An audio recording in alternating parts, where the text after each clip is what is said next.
बात आज की चैनल के कार्यक्रम आर पार में मैं सुधीर तोमर आप सभी का हार्दिक स्वागत और अभिनंदन करता हूं। आज का विषय बड़ा ही संवेदनशील है। जैसा कि आप सब जानते हैं कि यह कार्यक्रम हमारे चैनल हेड सुरेंद्र चतुर्वेदी जी द्वारा लिखित, रचित और उन्हीं के द्वारा प्रस्तुत होता आया है। उनकी अनुपस्थिति में मैं सुधीर तोमर इस कार्यक्रम को आपके समक्ष प्रस्तुत कर रहा हूं। मौत का टीला बना कोटा, कोटा कोचिंग हब। हर तीसरे दिन एक युवा सपने की मौत।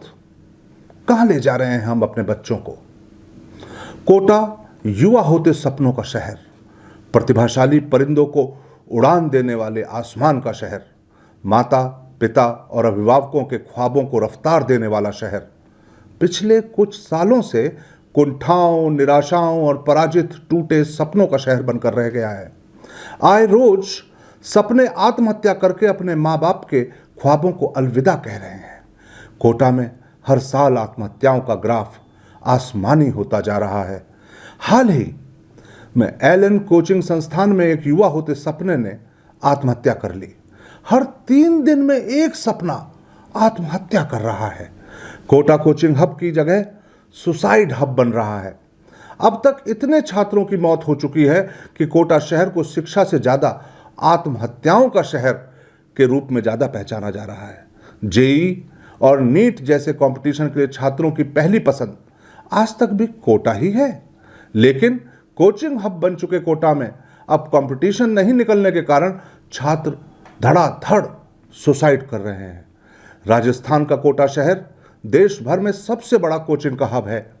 संयुक्त प्रवेश परीक्षा और नीट जैसी परीक्षाओं को पास करने के लिए हर साल यहां लाखों की संख्या में छात्र सपने लेकर आते हैं।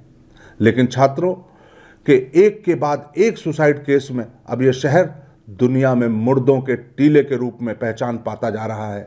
हर साल छात्रों की आत्महत्या करने के मामले बढ़ रहे हैं। कई रिपोर्ट्स में इस बात का खुलासा हुआ है कि 18 से 25 साल के बहुत सारे छात्र कंपटीशन नहीं निकाल पाने के कारण निराश और हताश हो रहे हैं। कोटा में घर से दूर रहने वाले छात्रों का कंपटीशन रिजल्ट अच्छा नहीं आ रहा। वर्ष 2024 में कोटा में 17 छात्रों ने आत्महत्या करके अपनी जान दे दी, जबकि इससे पहले 2023 में इसकी संख्या लगभग दोगुनी थी। साल 2023 में 26 कोचिंग छात्रों ने आत्महत्या की थी। मेरे लंबे विश्लेषण के मुताबिक मरने वाले ज्यादातर पुरुष छात्र रहते हैं जो नीट की तैयारी कर रहे हैं। कई छात्र गरीब और लोअर मिडिल क्लास परिवारों से हैं। एक आंकड़े के मुताबिक कोटा में रह रहे ज्यादातर छात्रों की उम्र 15 और 17 वर्ष के बीच में है। उनके लिए शहर में अकेले रहना, परिवारों की उम्मीदें, हर दिन 13-14 घंटे की पढ़ाई, टॉपर्स के साथ कड़ी प्रतिस्पर्धा, इतने दबावों के साथ रहना छात्रों के लिए आसान नहीं होता। सरकारी आंकड़ों के मुताबिक भारत में हर साल लगभग 13,000 छात्र आत्महत्या कर लेते हैं। विश्व स्वास्थ्य संगठन के मुताबिक हर साल करीब 7 लाख लोग आत्महत्या करते हैं और 15 से 29 साल की उम्र में आत्महत्या मौत का चौथा सबसे बड़ा कारण है। कोटा के 3,000 हॉस्टलों और हजारों मकानों में करीब 2 लाख से ज्यादा छात्र रहते हैं। सभी के हाथों में स्मार्टफोन आ गए हैं। कुछ बच्चे इसका दुरुपयोग भी कर रहे हैं। इसकी वजह से बच्चों को इंटरनेट एडिक्शन हो गया है। इसकी वजह से बच्चे बंक मारने लगे हैं और जब बच्चे पिछड़ जाते हैं तो डिप्रेशन में चले जाते हैं, फिर सुसाइड की ओर आगे बढ़ जाते हैं। यहाँ कोचिंग बड़ी तेजी से चलती है। बच्चा यदि 2-4 दिन बंक मार ले तो फिर वह पढ़ाई में वापस अपनी जगह पर नहीं आ पाता। अगर वो एक बार 200 छात्रों से भरी कक्षा में पीछे छूट जाए तो सिलेबस को वापस पकड़ना आसान नहीं होता। फिर स्ट्रेस और बढ़ता चला जाता है। उसका असर टेस्ट में दिखता है जो और तनाव बढ़ाता है। मेरी जानकारी के मुताबिक कोटा में ज्यादातर छात्रों की उम्र 15 से 17 साल की होती है। यह उनके जीवन का महत्वपूर्ण वक्त होता है। शारीरिक विकास की उम्र का वक्त, मनोवैज्ञानिक विकास का वक्त, हार्मोनल बदलाव का वक्त। कोटा हॉस्टल एसोसिएशन के प्रमुख नवीन मित्तल से फोन पर बात हुई तो वह उल्टी ही बात करने लगे। उनका मानना है कि शहर में आत्महत्या के बढ़ते मामलों के बावजूद कोटा के हब व्यापार पर कोई असर नहीं पड़ा है।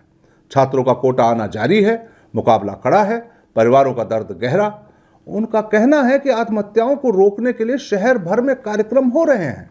लोगों को मानसिक स्वास्थ्य को लेकर जागरूक करने की बात भी की जा रही है। अब उनसे कौन पूछे कि फिर आत्महत्या का सिलसिला क्यों जारी है। परेशान छात्र शहर की हेल्पलाइन पर कॉल करते हैं। मेरी एक मित्र प्रमिला साखला, जो हेल्पलाइन काउंसलर हैं, के मुताबिक फोन पर परेशान बच्चे बात करते करते रोने लगते हैं। बहुत दुख होता है उनको देखकर। फिर उनके पेरेंट्स की बारी आती है। हम उनको समझाते हैं वह बच्चों पर इतना दबाव क्यों डाल रहे हैं। क्या वो चाहते हैं कि बच्चा डॉक्टर ही बने? अगर बच्चा दुनिया में ही नहीं रहा तो वह क्या करेंगे? कोचिंग क्लासों में बच्चों की संख्या बहुत ज़्यादा होती है। टीचर्स बच्चों के नाम तक नहीं जानते। किसी क्लास में 300 और उससे भी ज़्यादा बच्चे बैठते हैं। टीचर्स तो दूर की बात, वो बच्चे आपस में ही एक दूसरे के नाम नहीं जानते। कोई किसी का नाम नहीं जानता। बच्चा एक दूसरे को दोस्त नहीं बना पाता। बच्चा अकेला छूट जाता है। यह बहुत दुख की बात है। कितना पैसा चाहिए? क्या इतना कि हम अपने बच्चों को ही खो दें? मित्रों, हमें बच्चों को खोना नहीं है, उनको कुछ बनाना है, अच्छा इंसान बनाना है। कोटा में हर कोचिंग इंस्टीट्यूट ऐसे टीचर्स को अपनी ओर खींचने की कोशिश करते हैं जिनकी छात्रों में फैन फॉलोइंग बहुत ज्यादा होती है। मीडिया इस बाजार को इतनी हाइप देता है कि मेंटर्स का वेतन 15 से 25 लाख रुपए प्रति माह हो जाता है। कोटा में कोचिंग माफियाओं ने लाख कोशिश की, मगर पिछले 10 साल में 25 कोचिंग संस्थान बंद हो गए हैं। 50-50 करोड़ रुपए का लॉस उठाकर। आधुनिक सुविधाओं वाले हॉस्टल्स खाली पड़े हैं।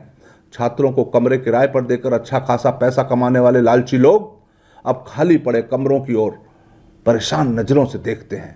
यहां एक और बात बताना चाहूंगा कि कोटा में बच्चों की बढ़ती आत्महत्याओं के पीछे मानसिक तनाव तो है ही, साथ ही तनाव मुक्ति के लिए सूखे नशे का उपयोग भी है।